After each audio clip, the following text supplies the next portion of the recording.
علی جناب قلندر رضا صاحب قادری، السلام علیکم ورحمۃ اللہ وبرکاتہ۔ فقیر قادری کا دائیں نظامی بدر الدین احمد خان رضوی صاحب آپ سے مخاطب ہے۔ ہم آپ کے شکر گزار ہیں کہ آپ نے ہمیں خلیفہ گلزار ملت گروپ پر کرناٹکا سے یاد کیا ہے۔ اللہ رب العزت آپ کو جزائے خیر عطا فرمائے۔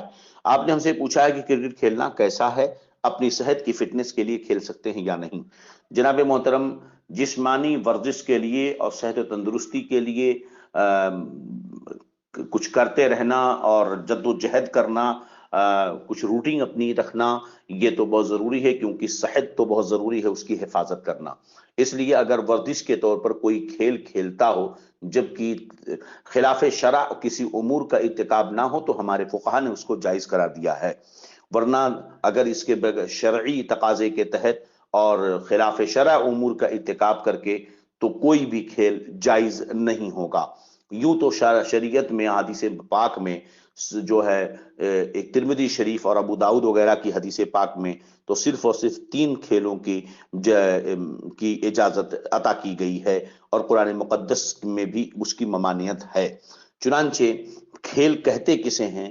جیسا کہ حدیث پاک میں امام نسائی نے حضرت جابر بن عبداللہ سے روایت کیا کہ ہر وہ چیز جو اللہ تعالیٰ کے ذکر سے نہ ہو وہ کھیل ہے۔ قد روى النسائی وروا بسند حسن عن جابر بن عبد الله وجابر بن عمر رضی اللہ عنہم عن النبی صلی اللہ علیہ وسلم قال كل شيء ليس من ذکر اللہ فهو لهو ولعب، کہ ہر وہ چیز جس میں اللہ کا ذکر نہ ہو لہو لعب ہے۔ فتاوی رضویہ شریف جلد 23 صفحہ 63، اسی طرح جامع الاحادیث جلد 3 صفحہ نمبر 106۔ اور کھیل پر قرآن مجید میں حکم ممانعت ہے۔ اللہ تعالیٰ ارشاد فرماتا ہے من الناس من یشتری لہو الحدیث لیضل عن سبیل اللہ بغیر علم ویتخذها ہزوا اولئک لہم عذاب مہین۔ پارہ 21 سورہ لقمان آیت نمبر 6۔ اور کچھ لوگ کھیل کی باتیں خریدتے ہیں کہ اللہ کی راہ سے بہکا دیں، بے سمجھے اور اسے ہنسی بنا لیں، ان کے لیے ذلت کا عذاب ہے۔ حضور نبی کرم صلی اللہ علیہ وسلم نے 3 طرح کے کھیلوں کے علاوہ اور کھیلوں کو منع کیا۔ نمبر 1 بیوی کے ساتھ ملاحبت، نمبر 2 گھوڑ سواری، نمبر 3 تیر اندازی۔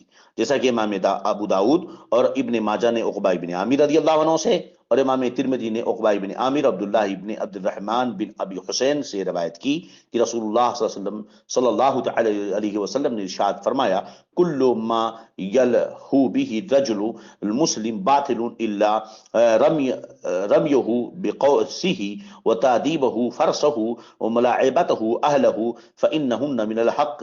جتنی چیزوں سے آدمی لہو کرتا ہے سب باطل ہے مگر کمان سے تیر چلانا، گھوڑے کو ادب دینا اور زوجہ کے ساتھ ملاعبت، کہ یہ تینوں حق ہے۔ سنن ترمذی کتاب فضائل الجہاد باب ما جاء فی فضل الرمی فی سبیل اللہ۔ اور اسی طرح رد المختار میں ہے فی رد المختار نقلا عن الکفایہ شر الہدایہ اللہ حرام بالنص قال علیہ الصلوۃ والسلام لہ المؤمن باطل الا فی 3 تادیبہ فرسہ وفی روایت ملاعبتہ بفرسہ ورمیہ عن قوسہ وملاعبتہ مع اہلہ۔ علامہ شامی نے کفایہ شرح ہدایہ سے نقل کرتے ہوئے فرمایا کہ نص کی بنیاد پر لہو یعنی کھیل حرام ہے، چنانچہ حضور علیہ الصلوۃ والسلام کا ارشاد ہے کہ 3 کھیلوں کے علاوہ مسلمان کا ہر کھیل باطل ہے۔ نمبر 1 گھوڑے کو ادب سکھانا یعنی جہاد کے لیے تیار کرنا۔ ایک دوسری روایت میں اس طرح آیا کہ اپنے گھوڑے سے کھیلنا، اور دوسرا کمان سے تیر اندازی کرنا، تیسرا اپنی بیوی کے ساتھ کھیلنا۔ رد المحتار کتاب الحضر والاباحہ فصل فی البیع میں یہ عبارت موجود ہے۔ مذکورہ والا حدیث سے اور علامہ شامی کی عبارت سے معلوم ہوتا ہے کہ 3 کھیلوں کے علاوہ ہر طرح کا کھیل حرام و ناجائز ہے، مگر ایسی دوسری حدیثوں سے ثابت ہوتا ہے کہ کشتی لڑنا جائز ہے، جبکہ اس حدیث ترمذی میں کشتی کا ذکر نہیں ہے۔ اسی طرح ایک حدیث پاک میں 4 طرح کے کھیلوں کا ذکر ہے۔ 3 تو وہی جو اوپر ترمذی شریف کی حدیث سے گزرا، اور چوتھا آپس میں دوڑ لگانا جس کا ذکر نسائی شریف کی حدیث میں ہے، جس کو ہم نے کھیل کی تاریخ میں ابتدائی میں حضرت جابر بن عبداللہ سے مختصراً ذکر کیا ہے، اس میں دوڑ لگانے کا بھی ذکر ہے۔ اور صدر الشریعہ علامہ امجد علی عاطمی رحمۃ اللہ تعالی علیہ فرماتے ہیں کہ کشتی لڑنا اگر لہو لعب کے لعب کے طور پر نہ ہو بلکہ اس لیے ہو کہ جسم میں قوت آئے اور کفار سے لڑنے میں کام دے، یہ جائز و مستحسن و کار ثواب ہے، بشرطے کی ستر پوشی کے ساتھ ہو۔ آج کل برہنہ ہو کر صرف ایک لنگوٹ یا جانگیا پہن کر لڑتے ہیں کہ ساری رانیں کھلی ہوتی ہیں، ناجائز و حرام ہے۔ حضور اقدس صلی اللہ علیہ وسلم نے روکانہ سے کشتی لڑی اور 3 مرتبہ پچھاڑا، کیونکہ روکانہ نے یہ کہا تھا کہ اگر آپ مجھے پچھاڑ دیں گے تو میں ایمان لاؤں گا۔ پھر یہ مسلمان ہو گئے۔ در مختار رد المحتار کتاب الحدر والاباحہ فصل فی البیع بہا والا بہر شریعت حصہ 16 اللہ العیب کا بیان۔ بہار شریعت کی اس عبارت سے پتا چلا کہ اگر کوئی کھیل کسی جائز مقصد کے لیے جائز طریقے پر کھیلا جائے تو جائز ہے، اور بعض صورتوں میں مستحسن ہے، مثلا جسمانی ورزش کے لیے یا جہاد کی تیاری کے لیے۔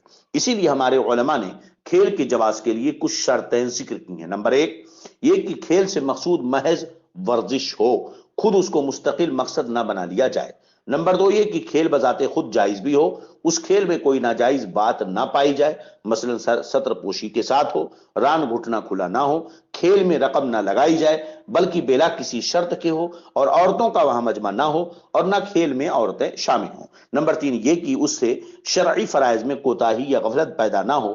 اس معیار کو اگر سامنے رکھا جائے تو کھیلنا جائز ہوگا۔ لہذا اگر ان شرطوں کے ساتھ کھیلا جائے تو کرکٹ وغیرہ کا کھیلنا جائز ہے، جیسا کہ علامہ عبد المصطفیٰ آدمی علیہ رحمت و رضوان تحریر فرماتے ہیں کہ ورزش کے لیے یہ کرکٹ، فٹ بال، کبڈی، گھوڑے دوڑ، پیدل دوڑ کا مقابلہ، نیزہ بازی، کشتی بنوٹ وغیرہ کا کھیلنا جائز ہے، بشرطے کی نمازیں ترک نہ ہوں اور گھٹنے اور ران نہ کھلنے پائیں۔ اور اگر کوئی شخص ورزش کے ساتھ جہاد کی تیاری کی نیت شامل کر لے تو اس طرح سے طاقتور ہو کر وقت ضرورت جہاد کروں گا تو اس کو ان کھیلوں پر ثواب بھی ملے گا۔ مگر سوال یہ پیدا ہوتا ہے، آپ نے پوچھا کہ کرکٹ کو بطور ورزش جسم کی فٹنس کے لیے کھیلا جائے، دیکھا یہ جاتا ہے کہ لوگ کھیل جب شروع کرتے ہیں اور اس میں اچھا کھیلنے لگتے ہیں تو وہی ان کا مقصد ہو جاتا ہے، اور اپنے ماں باپ تک کی باتیں نہیں سنتے، محلے والوں تک کی نہیں باتیں سنتے، نماز وغیرہ ترک کرتے ہیں اور نہ جانے کیسی کیسی حرکتیں کرنے لگتے ہیں۔ اسی لیے احتیاط یہی ہے کہ ان ساری چیزوں کے علاوہ دوسری چیز، مثلا کچھ ایکسرسائز کی جائے فٹنس کے لیے، ہلکی سی دوڑ ہو یا جو ہے کچھ کام کیا جائے، کیونکہ کسی چیز میں منہمک ہو جانا، کرکٹ ایک ایسا کھیل ہے دیکھا یہ گیا کہ لوگ اس میں منہمک ہو جاتے ہیں، پھر سب کچھ چھوڑ دیتے ہیں، ماں باپ کی باتیں تک نہیں سنتے ہیں۔ دیکھیے اس تعلق سے بڑا ہی عمدہ اور بہتر جواب جو حضرت مجدد اسلام رضی اللہ عنہ کا ہے، مجدد اعظم عالم امام محمد رضا محدث بریلوی رضی اللہ تعالیٰ عنہ فتاوی رضویہ شریف میں 5 چیزوں کے اہتمام کے ساتھ کھیل کی اجازت کا حکم تحریر کرتے ہیں۔ نمبر 1، بدکر یعنی متعین کر کے، طے کر کے نہ ہو۔ نمبر 2، نادرن کبھی کبھی ہو، عادت نہ ڈالیں۔ نمبر 3، اس کے سبب نماز یا جماعت خواہ کسی واجب شرعی میں خلل نہ آئے۔ نمبر 4، اس پر قسمیں نہ کھائیں۔ نمبر 5، فحش نہ بکیں۔ سیدی اعلیٰ حضرت رضی اللہ عنہ ان شرطوں کو ذکر کرنے کے بعد آگے فرماتے ہیں، مگر تحقیق یہ ہے کہ مطلقاً منع ہے، اور حق یہ ہے کہ ان شرطوں کا نباہ ہرگز نہیں ہوتا، خصوصاً دوم اور سوم میں کہ جب اس کا چسکا پڑتا ہے ضرور مداومت کرتے ہیں، اور لااقل وقت نماز میں تنگی یا جماعت میں کاہلی وغیرہ بے شک ہوتی ہے، جیسا کہ تجربہ اس پر شاہد ہے، اور بالفرض 1000 میں ایک آدھ آدمی ایسے نکلیں کہ ان شرائط کا پورا لحاظ رکھیں تو نادر پر حکم نہیں ہوتا، حکم تو غالب پر ہوتا ہے۔ تو ٹھیک یہی ہے کہ اس سے مطلقاً ممانعت کی جائے۔ ہاں اتنا ہے کہ اگر بد کر نہ ہو تو ایک آدھ بار کھیلنا گناہ صغیرہ ہے، اور بد کر ہو یا عادت کی جائے یا اس کے سبب نماز کھوئیں یا جماعتیں فوت کریں تو آپ ہی گناہ کبیرہ ہو جائے گی۔ اس طرح ہر کھیل اور عبث فعل جس میں نہ کوئی غرض دین ہو نہ کوئی منفعت جائز دنیوی ہو، سب مکروہ و بیجا ہیں، کوئی کم کوئی زیادہ۔ فتاوی ملخصاً از فتاوی رضویہ جلد 24 صفحہ نمبر 1، اسی طرح جامع الاحادیث جلد 3 صفحہ نمبر 104۔ تو دیکھیے یہاں پر اعلیٰ حضرت رضی اللہ تعالیٰ عنہ کی تحقیق سے پتہ یہ چلا کہ قید و بند کے ساتھ رخصت و اجازت ہے، مگر احوط یہی ہے، حق یہ ہے کہ منع کیا جائے۔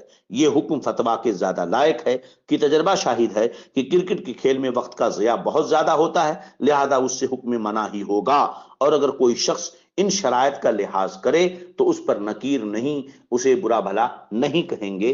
ھذا ما عندی واللہ اعلم بالصواب۔ السلام علیکم ورحمۃ اللہ وبرکاتہ۔